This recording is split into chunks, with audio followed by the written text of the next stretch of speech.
Hello, this next video is a description or kind of lesson on the proposal and annotated bibliography section of the research project.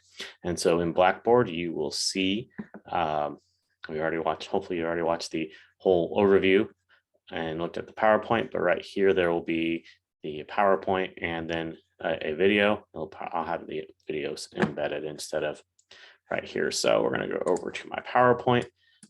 So basically how we're going to set everything up. The proposal's purpose is we're basically giving an idea of the paper. We're narrowing our topic, giving a summary of some of the main arguments, and providing a glimpse of the call to action.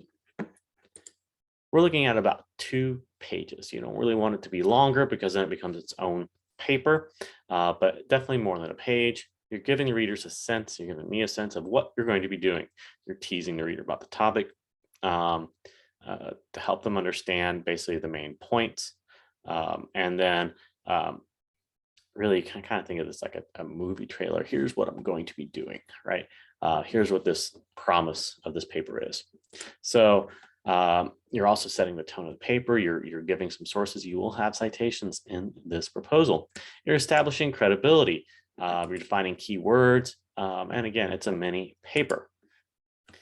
The Little Seagull Handbook, and I'll post a link to this as well, has proposals. So it talks about what it is. You haven't done all the research.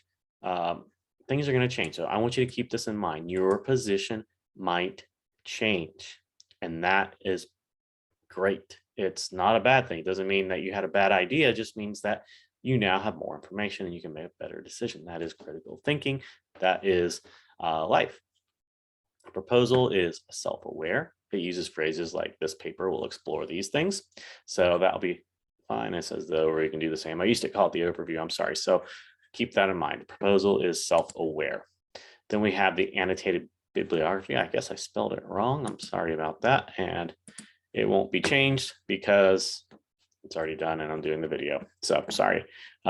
Mistakes happen. It's all right. The annotated bibliography or bibliography creates a list and short summary of your sources. You're putting your cards on the table in a way. It helps readers understand the context of your sources. Where do you get it all? If you got it all from, encyclopedias, that's not as strong as using a variety of different journals and newspapers and interviews and things like that. And it allows us to pay attention to the sources and maybe read them later. So that's important. Annotated bibliography will be about 2 or 3 pages on its own. It's works cited with 3 to 5 lines of sources. So how are you connecting the main idea? Why is this a good source? That sort of stuff. The annotated bibliography is also discussed in the Little Seagull Handbook, and I'll provide a link for that as well.